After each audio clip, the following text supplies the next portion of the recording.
For a show that changes its main characters at the drop of a hat, Doctor Who has this way of getting you completely attached to whoever's on screen. Its ability to have you sobbing about a character you literally met 40 minutes earlier is uncanny. Not to mention the Doctor and companions we spend seasons falling in love with. While there are too many moments to even count, here's our top 10 New Who moments that just give us all the feels. Grab your tissues, people, you're gonna need them. And before we start this collective cry sesh, head on down and hit subscribe and turn on your notifications. It's the best way to convince my boss to let me keep making Doctor Who videos, and we both know that needs to happen. Now, coming in at number 10, Rose and the 10th Doctor's Season 4 reunion. The Doctor Who fandom let out a collective sob as they watched Rose disappear into a parallel universe at the end of Season 2, but they slowly learned to move on as new companions Martha and Donna joined the Doctor on his travels through space and time. Especially our girl Donna, who actually became the hero of this story when she ran into Rose in said parallel universe during a very stressful run-in with a time beetle. Well, one thing led to another, some Daleks stole the Earth, and you know Rose and her big-ass gun came to the Doctor's rescue in a moment that just makes your heart skip a beat. Think, Donna, when you met Rose in that parallel world, what did she say? Why don't you ask her yourself?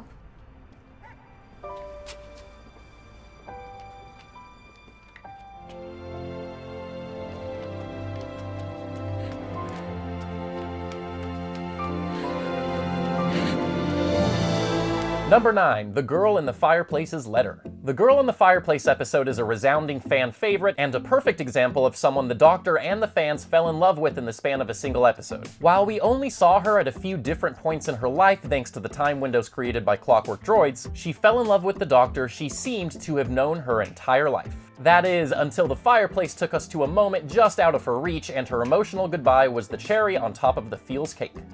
Reason tells me that you and I are unlikely to meet again. But I think I shall not listen to reason. Hurry though, my love. My days grow shorter now, and I am so very weak. Godspeed, my lonely angel. Our number 8 pick is The Doctor Dances ending. The Doctor Dances was an emotionally intense episode on many fronts, but it's definitely the ending that brings a wave of goosebumps and happy tears to any fan's eyes. Taking place during the London Blitz, we discover a bunch of people with gas masks fused to their faces asking for their mummy was just a mix-up after a lost child stumbled upon a Chula medical ship. The Chula's nanogenes scanned poor little Jamie, who had died that night, and assumed the mask was part of his anatomy, bringing him and countless others back from the brinks of death, mask and all. The Doctor, of course, figures out how to fix everyone, bringing us this moment of pure joy we rarely get to see in Who. Or in life, period. Everybody lives, Rose. Just this once! Everybody lives! Coming in at number 7, The Day of the Doctor's Curator. The 50th anniversary special, titled The Day of the Doctor, took fans to the root of New Who itself, the Time War. You know, that thing that's been haunting every incarnation of the Doctor since the show rebooted in 2005? Well, enter the War Doctor, the incarnation who is reportedly the one that destroyed both the Doctor's home planet of Gallifrey and all the Dalek forces threatening them, leaving him alone in the world. In his attempt to destroy everyone with the sentient weapon called the Moment, which just so happens to take on Rose's form as it interacts with the Doctor, the War Doctor meets up with 10 and 11. And, well, long story short, in the biggest crossover in Doctor Who history, they attempt to save Gallifrey by freezing it in a pocket universe, assuming that the Daleks destroy themselves in Crossfire after the planet disappears. When 11 returns to the place where it all started, a gallery of 3-dimensional paintings, he's unsure if their plan worked and is still shouldering the guilt of destroying his people and their planet. Then enter the Curator, who just so happened to be a familiar face that blew fans of old and New Who out of the freaking water. You were curious about this painting, I think. What do you make of the title? Well, which title there's two? No More. Or Gallifrey Falls. Oh, you see, that's where everybody's wrong. It's all one title. Gallifrey Falls No More. Gallifrey didn't fall. It worked. Number 6, Rose and the 10th Doctor's First Goodbye. As if you didn't already know this, Rose and 10 are the goals when it comes to Doctor Who relationships, but with the Doctor's ever-changing face and companions, we knew it couldn't last forever. While they eventually had that reunion that I'll probably go watch again just to feel better after this, they first had to say goodbye for what they thought was forever in the Season 2 finale, Doomsday. After being trapped on a parallel Earth where the Doctor can't reach her, Rose begins to hear him calling out for her. She finally reunites with him briefly as he uses the power of an entire supernova to transmit a hologram of himself to say goodbye to her. Grab your tissues, people, because this one gets me every time. I love you. It's my last chance to say it. Rose Tyler.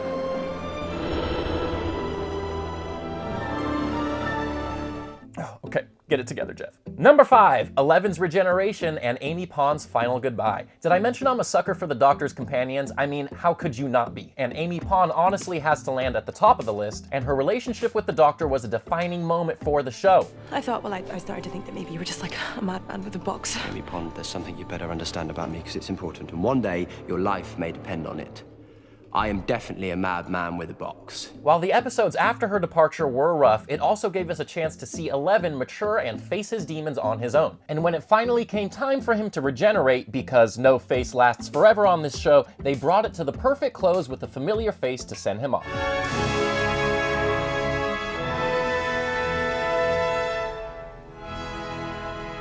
Raggedy man.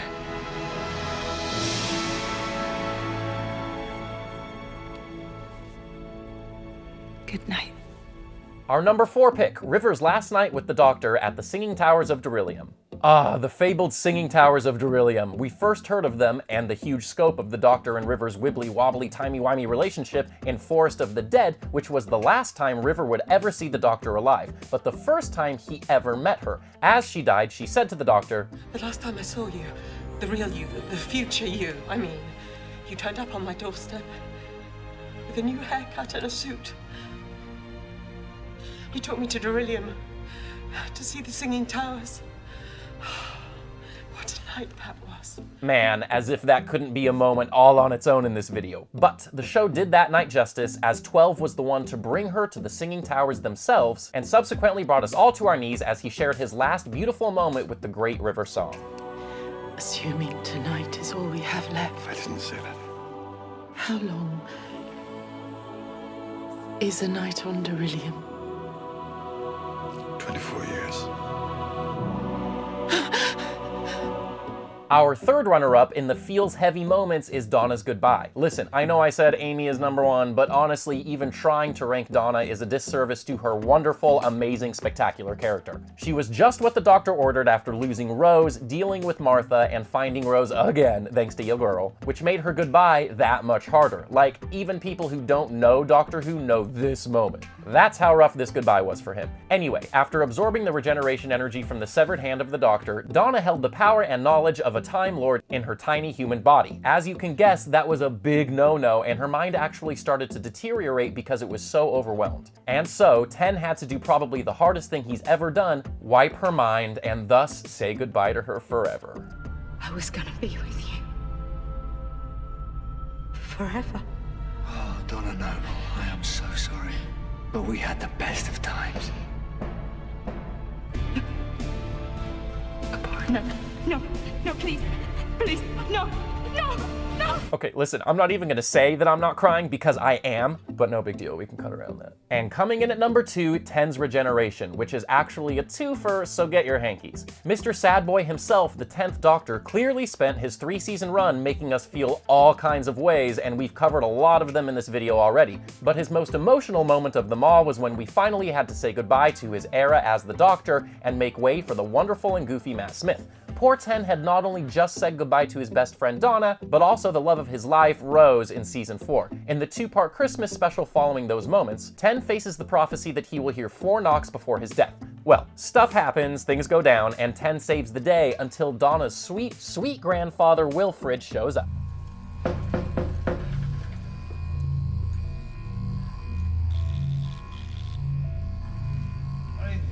This thing seems to be making a bit of a noise. It's gone into overload. And that's bad, is it? No. Because all the excess radiation gets vented inside there. And so, the Doctor takes his place, and his regeneration follows as his body is filled with the poisonous radiation. As he says goodbye, we get the moment that broke the hearts of every viewer simultaneously. I don't want to go. And finally, the moment that is officially the one that broke the feels meter, Vincent and the Doctor. In this episode, the Doctor takes Amy to a museum to see the work of the great Vincent van Gogh. But, of course, they just so happen to see an alien in one part of the paintings. What? An alien painting in my Doctor Who? I know. So the Doctor and Amy go back and end up meeting the artist, who is tortured by the fact that his paintings, at the time, have no value to anyone but himself. Well, after figuring out the whole monster in the painting situation, the Doctor decides Vincent needs to see how much his work means to the world in the future, and that what he's doing is more than worthwhile. Thus, we go back to the very exhibit we started the episode at. To me, Van Gogh is the finest painter of them all. That strange, wild man was not only the world's greatest artist, but also one of the greatest men who ever lived. If that doesn't make you feel good and just give you all the goosebumps in the world, I don't know what will, you heartless fools. But hey, maybe I missed your favorite New Who moment. Let me know which scenes give you all the feels in the comments below, and while you're down there, hit subscribe. Like I said, it's the best way to show us you like what we're doing here at CinemaBlend, and that way we can keep giving you the great entertainment content you're looking for.